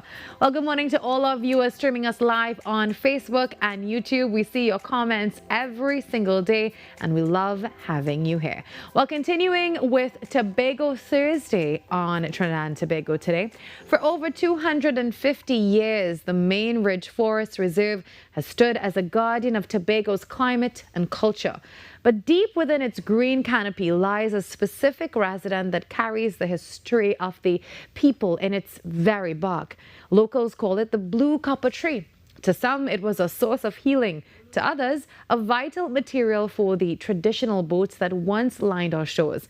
But as the world moves faster, the stories of our forest giants risk being left behind. And joining us this morning to peel back the layers of history, literally, is a man who has spent over 4 decades walking these trails. He's a former director of natural resources, a master birder, and perhaps Tobago's most renowned forest historian, Mr. William Trim. Good morning, Mr. Trim, and welcome to the show. Good morning, and thank you very much. Delightful to be here. Well, Mr. Trim, for those who have never hiked the Blue Copper Main Ridge, what makes this specific tree so easy to identify, and why was it given such a metallic sounding name? Well, thank you for asking. It so happened that there are 2 blue copper trees in Trinidad and Tobago, and perhaps particularly in Tobago. As you know, I want to just date on my answer by letting you know that when you call tree by their local names, they can be misidentified. Nevertheless, J.S. Beard, who studied the trees of Trinidad in 1943 and studied the trees of vegetation in Tobago in 1944, he mentioned that in Tobago we have blue copper called Guitarda scabra, and that falls in the Rubiaceae family. That tree, being a Rubiaceae, whenever you cut it, the exudate under the bark or between the bark and the softwood, it turns slightly blue. And that tree is not really a tall one, it's a shrub, and therefore the name blue copper in terms of that species. We do have another tree, and that is according to J.S. Beard. While in the case of Trinidad, we have the Dendrology Manual, which speaks of another blue copper, and this one is different. It's Sloania trinitensis. It's a huge tree. And there are some differences. When you do look at it, the leaves are different, the height is different, and a couple other things. So we have 2 blue copper trees, but we're not going to have anything confused here. In this rainforest that J.S. Beard considered and listed as a lower montane, this tall tree tends to come up above the canopy as an emergent or a very dominant one above the canopy. It has buttress roots. The leaves are small and somewhat ovate. And when we name the trail Blue Copper, there's a trail named Blue Copper, one of 9 trails within the Main Ridge Forest Reserve. It was this tree that the hunters mentioned that stands out very much in the lower montane rainforest. And so we name one of the trail Blue Copper trails. I could go on to tell you some other things, but I'll wait on the prompting of your question. So tell us about the folklore now with this. I know you're a man of science, but you also respect our oral traditions. So what's the folklore story behind this tree? And also, I believe it was used for local medicine. So can you tell us about that? Well, first I will start with the medicine part. As you know, there is such term as traditional medicine. And we always need to stick a pin here. In most rubiaceae, if we're using the rubiaceae tree or shrub, you can use one or two of the species in those rubiaceae, including blue copper, as some sort of medicine. However, I don't have any what you call evidence that has been verified. So I'm cautious there. The fruit of some of them, when used, can help to against some stomach problems. Some of these species that are within that rubiaceae are very much edible. So I'm being cautious here. And in the case of when you mention in terms of culture, the boat, what I do know, for instance, the Guittada scabra, the farmers, in terms of culture, farmers use the stick or the stem as stakes for tomatoes. Solanaceae family, which is of the Solanaceae family. And therefore, I could tell you also that in Tobago, we have a lot of the Guittada scabra between Bacalet and John Dial on that estate where you have some other trees that do quite well there, like Balata, Manucara bidentata, which is Balata, and a couple other species. So it's highly used culturally as a stick for tomatoes. I must say, though, in the case of tomatoes, that these days a person don't necessarily use stick. They are finding different ways to use string and wire and improvise to do so. The last thing, in terms of the boat, the big tree, which is Solanaceae trinitensis, that one, because of the size, it can be used for lumber, but we don't allow any trees to be cut in the main forest reserve for providing lumber. But if it's found outside, it can be used for making lumber, which can be used for making canoe or bomb boats. So here's another thing about tradition. Bomb boats long ago that they made and they use sail to go fishing and move around the waters in Tobago or between the inter-islands of the Caribbean islands. Yes, that tree was used to that extent, but it cannot be harvested from the rainforest. It can be gotten from Trinidad and elsewhere and utilized for that purpose. So those are some cultural connections or link with blue copper trees. All right. Well, Mr. Trim, I know that we're celebrating the 250th anniversary of the main ridge, and the blue copper tree really represents, helps to represent the success of the longest running conservation effort in the Western Hemisphere. So for those who are watching this morning, why is it important, in your opinion, before we go, tell our children, why is it important that we not just teach the children or everyone in general the names of these trees, but we also need to teach the stories and the heritage attached to them? So thank you for asking. So why? And thank you for also detailing it about 200. We're celebrating 250 years since the main ridge forest reserve was set aside for the purpose of having the continuing the water cycle, and with water in the streams, the farmers then And the farmers lower down can have water in stream, which they can use to wet their crops. And also, we can have mainly water source in our homes because water that we collect from these rivers that flow out of that area. So why is this essential?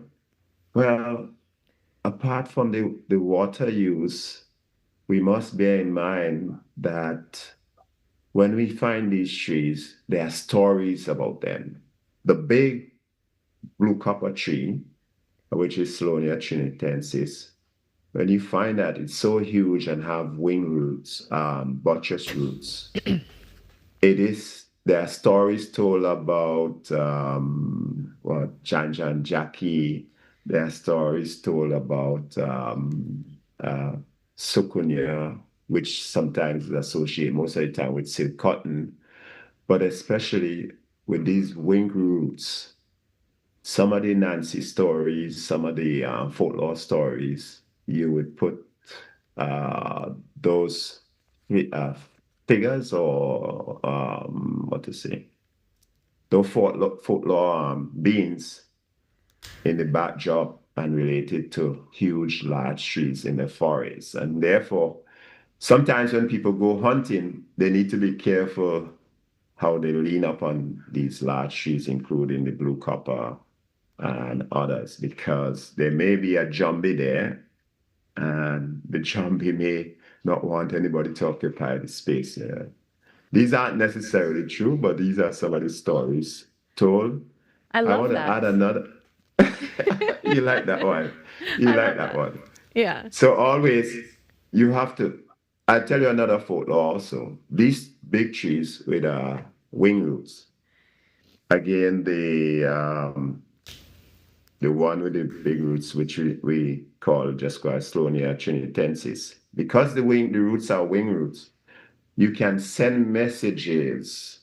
Other hunters, if they're hunting in an area and the tree is there, and they are allowed to hunt there during the open season and they have their hunting permit, they can hit that tree with a piece of wood. And especially if there's a stream close by, as you would find lots of stream in the rainforest of this reserve that we're talking about, it sends that message far and wide to communicate that persons are in this area, and it may not necessarily be communicated what they're doing. But if the persons get lost, that's one way to send messages as to where they are. Wow, I never knew that, Mr. Trim. That is very interesting. Thank you for sharing that with us. That's definitely something I need to research, that blue copper tree. And for all of you as this morning, go look it up. It is the blue copper tree. Thank you, Mr. Trim, for joining us and sharing such a wealth of information and, of course, your expertise on the blue copper tree, especially as we celebrate 250 years of the main ridge. Well, that was Mr. William Trim joining us on Trinidad and Tobago Today. We take a break, we come back, and we get ready to link up with Sweet 100.1 FM.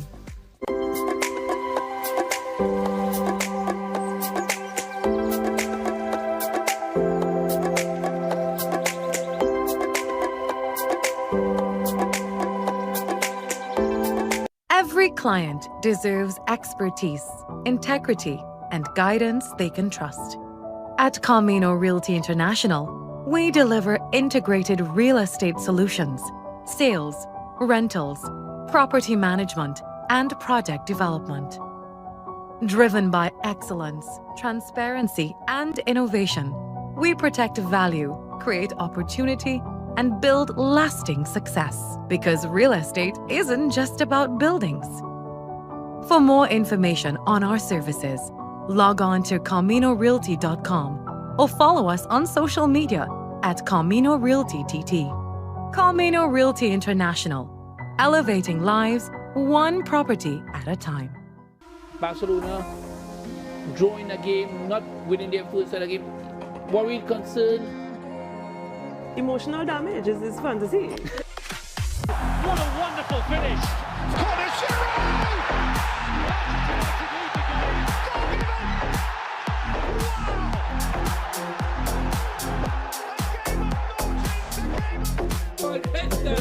You see it? So, let me come again. One more time.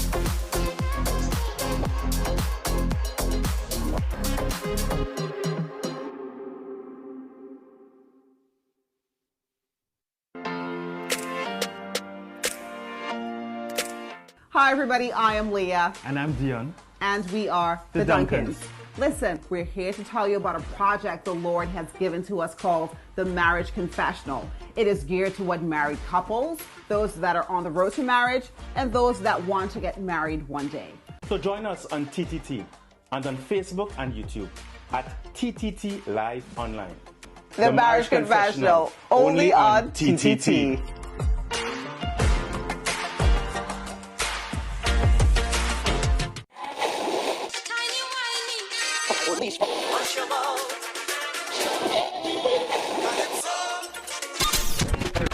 Since 1972, one sound has been living in the heart of Trinidad and Tobago, the longest running radio station in the nation. We're your holiday soundtrack, whether it's on your day off, long drives, or house limes. We are always sweet. This is music with meaning, music with memories. Music that feels like home. And it's not just the songs, it's the voices you trust, personalities you've grown with. Laughter that sounds familiar. This isn't just radio, it's tradition. It's memories. It's part of who we are. Sweet 100.1 FM, the rhythm of our identity, part of your family. Always 100, guide you on your way. Sweet 100, sweet 100.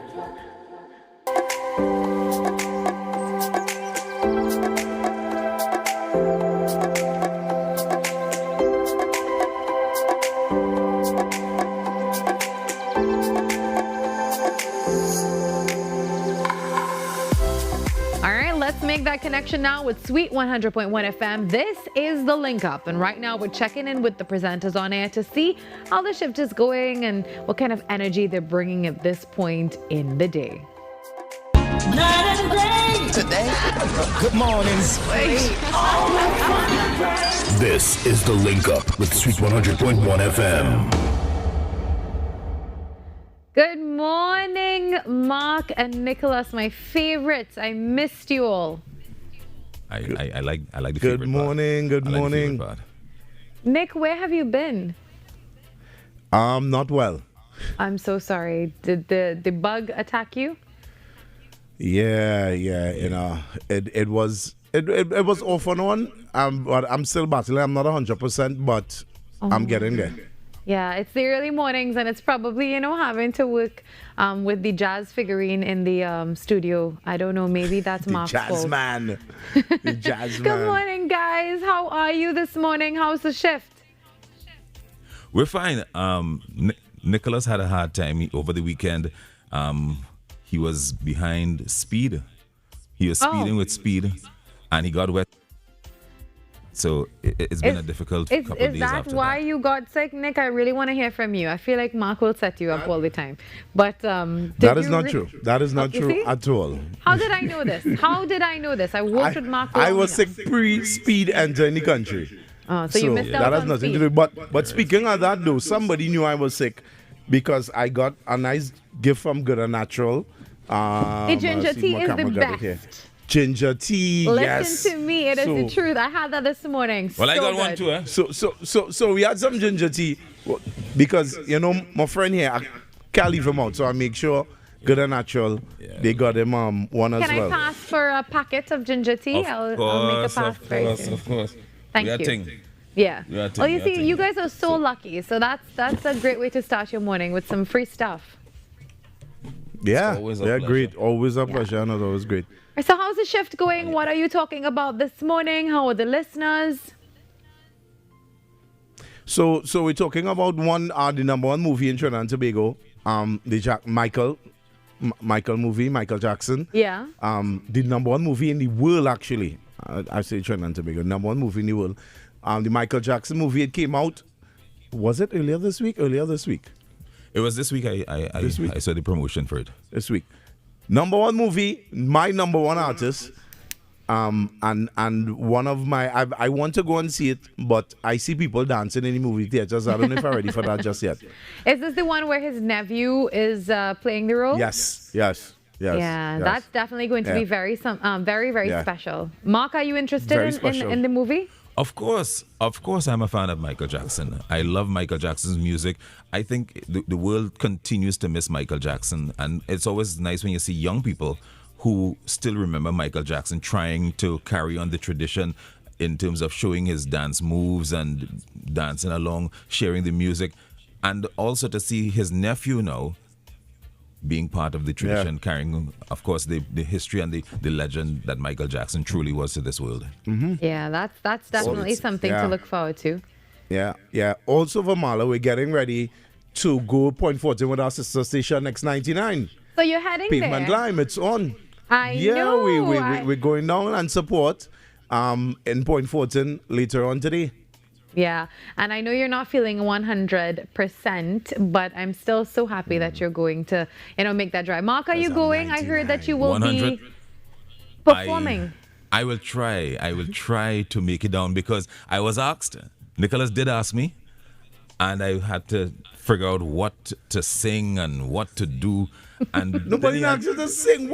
You did ask me. No, I asked you to come down online. You did ask me to sing. I asked you to come and sing. Well, Mark, will you be performing Michael Jackson for us? Can we expect some? It'll be more soca being sung, and I'll have to go and learn.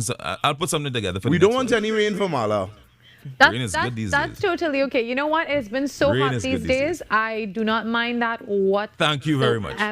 Thank you guys for joining us this morning. We are gearing up for Point 14 later. Have a blast. Please be safe. I'll see you on the pavement. Take care. All right, take care. All right, have a good shift, guys. All right, we take a break and we come back. We get ready to wrap it up for today on Tobago Thursday. That was the link up as well. And Trinidad and Tobago Today continues. Night and day. Today, good morning, Space. This is the link up with Sweet 100.1 FM.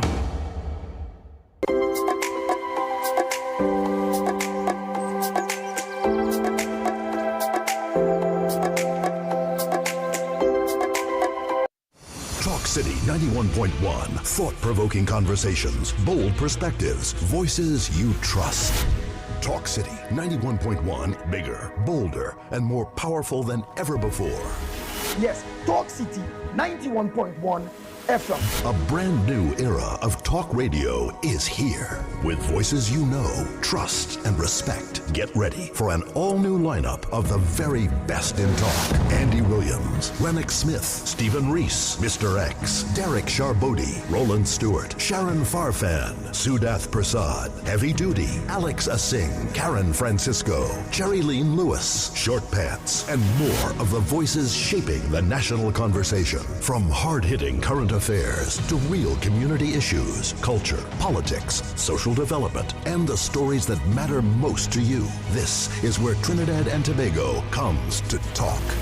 So I'll go right to on Talk City 91.1, where we're going to give you something new, something hot every day, Monday to Friday. Listen on 91.1 FM and connect on Facebook, YouTube, and TikTok. Talk City 91.1. Your city, your voice.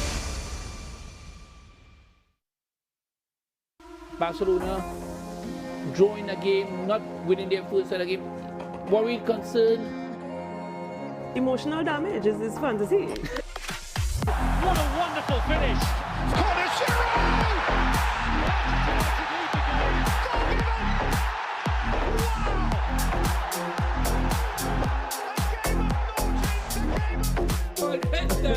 You see it? Let me come again. One more time.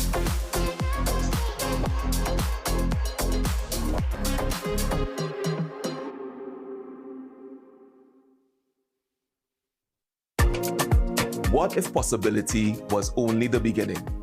Welcome to Limitless, a journey where ideas become action and action becomes impact. From breaking barriers and challenging misconceptions to designing with dignity and driving innovation with heart. This series explores how inclusion is moving from concept to community in Trinidad and Tobago. Across each episode, we meet the change makers and everyday leaders, turning challenges into opportunity, building real solutions that change real lives, from possibility to impact. This is Limitless.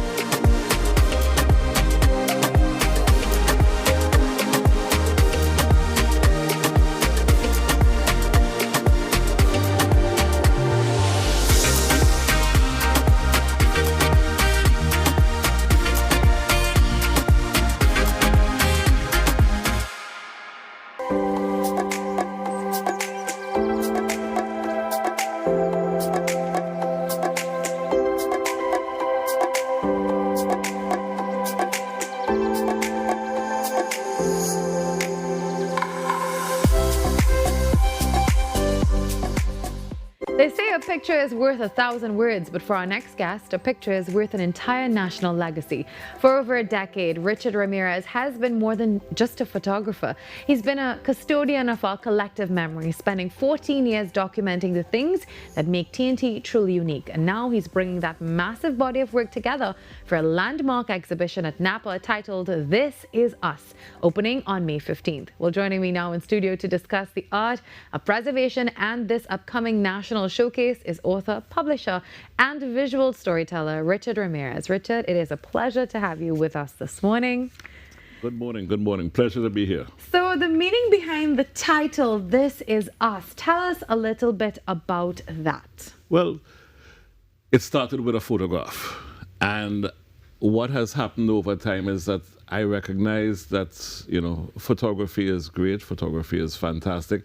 I capture some beautiful images, but it's so much more than that. This Is Us is our opportunity to turn that photograph into a mirror where we can look at it and we can see ourselves in the images. And what was that first photograph?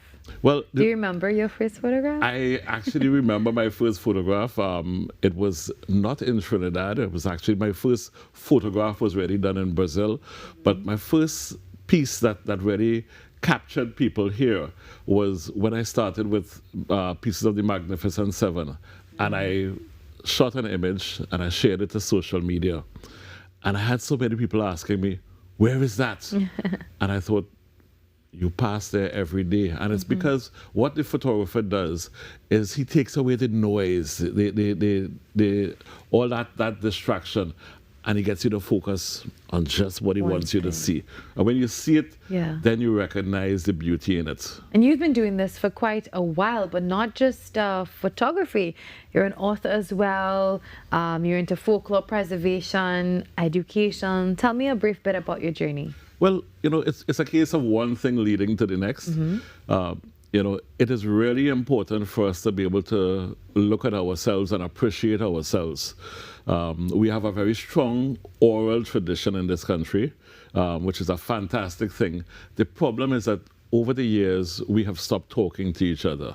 You go anywhere and everybody's head is down on a phone. So we're not sharing that oral tradition. So I thought, let's do something a little different. Let's take these images and move them to the next level, carry them to places where they can be effective. We don't, you know, we have to influence the next generation, but we can't expect them to come and find us where we are. We have to find them where they are, in the places that they are comfortable. So I have been able to take the photos, move the photos into a series of books. I've done 4 books now. So I've done the first 2 books were the historical buildings and landmarks of Trinidad and Tobago, volumes 1 and 2. Started off as 1 volume, but then I realized, man, there's so much to show. So it turned into 2, and I'm working on the 3rd now. Then I moved into the vanishing arts and traditions, where we talk about the things that we used to do, things like wire bending, even simple things like churning ice cream on the back step on a Sunday evening, those types of things. Share those stories. And then, of course, folklore. Your previous guest was speaking a bit about folklore. Folklore captivates young people. And that's really, really good because it gets us at a point where we can have the conversations. And you have 5 exhibition themes. Tell us about those. All right. So at the exhibition, which is going to be at Napa, and not just at Napa, at the Napa Hotel. Most people don't recognize that we have a hotel there. There's a 54-room hotel at Napa. It's on the Chancery Lane end, which is what we would call the back of Napa. No. I was not privileged enough to have seen it before. I've only seen it in the last few weeks, and it is amazing. Great space. So just coming to the hotel alone is going to be an experience, apart from the art that's going to be on display. But so the themes we're going to go with, we have 5 themes. We're going to be looking at our night skies. So we have astrophotography. Then we have our built heritage, our buildings and landmarks. Then we have hummingbirds, which I absolutely love. Then we have local dancers, and then we move on to folklore. And the unique thing about this particular exhibition, it's a first of its kind in Trinidad. Everything is going to be printed directly on glass. So it's spectacular. Yeah. So tell us about the exhibition itself now. When does it start and end, and how can people be a part of this? All right, so the exhibition, first of all, is being hosted by NAPA. Very, very gracious about that. And the Ministry of Culture and Community Development has joined in. The minister herself has gotten involved to make this happen, which is brilliant. And it's going to be from the 15th of May to the 29th of May. It's going to run for every one of those days in between there. Monday to Friday, we're going to open at 9 a.m. to midday. And what we're hoping for is to get schools coming through. So schools, if you're interested in coming to see the exhibition, we have time set aside for you. And I'll give you some contact information for that shortly. Yeah. Then in the afternoon, every afternoon, Monday to Friday, from 4 p.m. to 7, we're going to be open. So those of you living in the east and central and south that don't want to beat the traffic, come take a little walk through the hotel, come see it a little bit, see the exhibition, spend some time. When they get out, the traffic will be quieter. Yeah. And then on a weekend, we have it open from 10 a.m. to 4 p.m. So you can come across, bring your family. When you're done, go across to the savannah, go visit the food court, go fly a kite, go have some fun in the savannah. It's you know, the whole thing is let's make this part of us. And the savannah is really a part of Trinidad life. Yeah. All right. Well, we really look forward to this. It's taking place the 15th to the 29th. What's your contact information for anyone wanting to be a part of this? Well, anyone can just walk in at any of those times. There's no charge. You can come in. But if you're bringing a larger group, we would recommend that you send an email to NAPA at bookings@napa.tt. Let them know you're coming, and they'll help coordinate so that your group can be well accommodated. Schools, please come and see these things. It's really going to be a great experience for the kids. All right. Well, we are looking forward to that. Beautiful pictures, I must say, Mr. Amir, is really, really, really, really wonderful. Wow. And they really bring the subject to life as well. I think I need to check that out. Napa Hotel. Napa Hotel. I learned something new this morning. Napa Hotel. Well, thank you. Congratulations.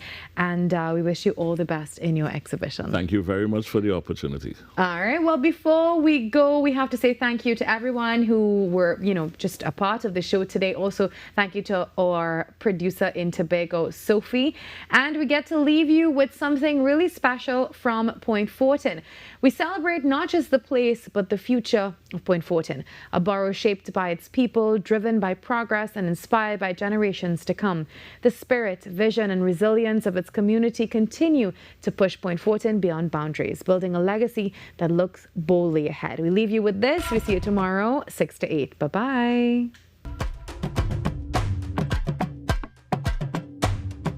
Point Fortin didn't start as a busy town.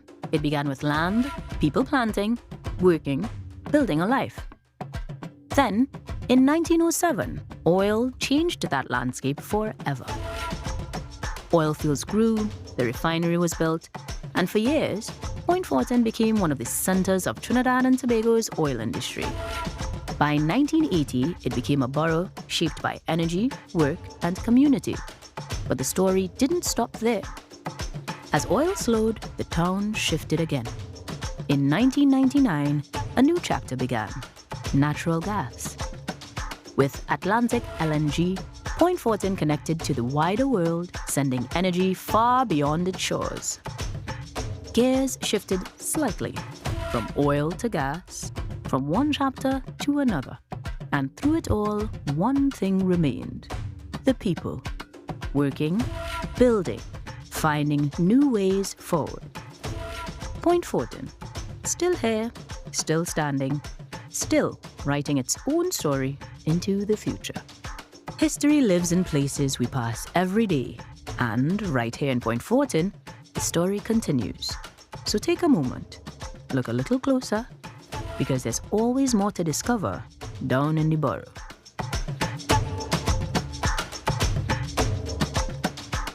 Well, I'm actually back. And just a quick reminder, Friday, May 1st, the 12th Man Show will air on Friday at 8:30 a.m. and that show is hosted by Andre Errol Batiste. Now, this is usually on a Thursday, but there is a change this week, so remember, you can see that tomorrow. Speaking of Friday, May 1st, it's actually the start of a brand new month from tomorrow. So that's something to look forward to. And if you're celebrating your birthday maybe in May, that's always, always, always a wonderful thing. See you tomorrow, 6 to 8. Bye-bye.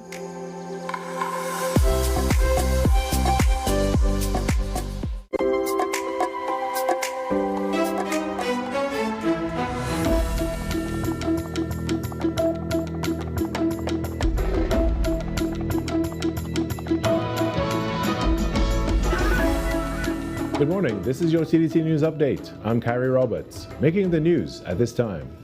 The Tobago House of Assembly is engaged in budget consultations with every sector of society: youth, civil society, banks, the agricultural sector, hoteliers, and much more.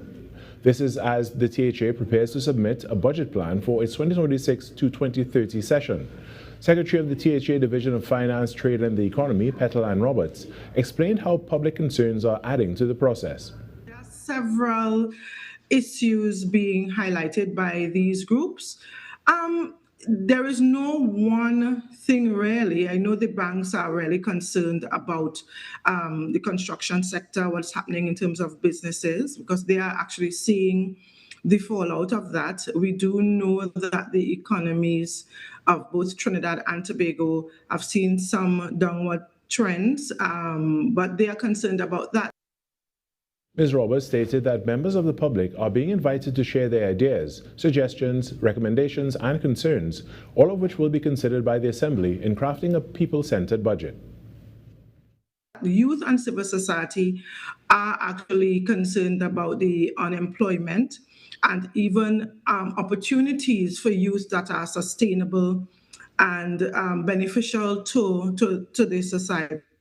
In the agricultural sector, there were several issues coming out, issues such as land tenure, having access to lands so they can work.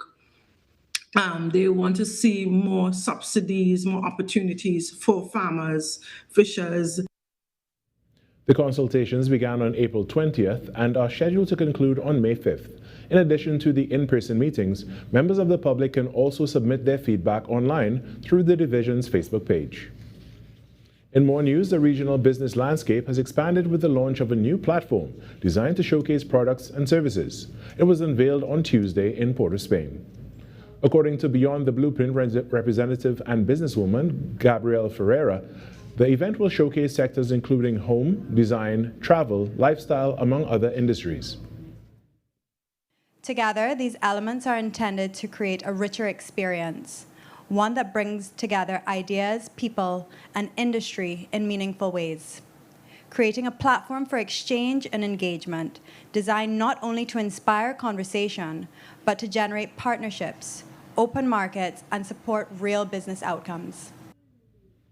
Ms. Ferreira said the trade show will provide a curated platform for innovators, creators, and industry leaders to shape modern Caribbean living. The Academy is conceived as a layered program of industry-led discussions, panels and roundtables covering finance, real estate, design, construction, sustainability, and energy. Some of these conversations will be embedded within the exhibition itself, hosted across the pavilions as open forums and live discussions, allowing ideas to connect directly with products, projects, and innovation on display. He added that the event will also feature closed-door forums, professional exchanges, and business-to-business engagements. Beyond the Blueprint is scheduled to take place at the Center of Excellence in Macoya from October 29th to November 1st, 2026.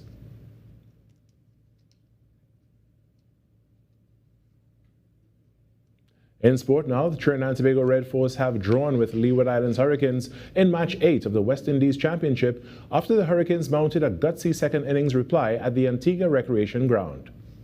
Chasing Trinidad and Tobago's imposing first innings total of 522 for 9, the Hurricanes posted 345 all out in their first innings, then dug deep in their second.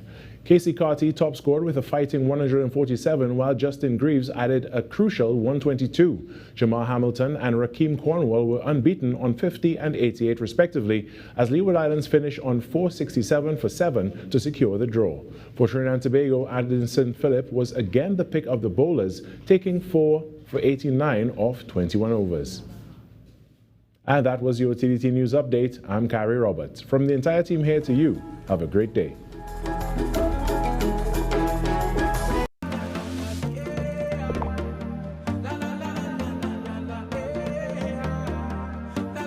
This is TTT. Live for local.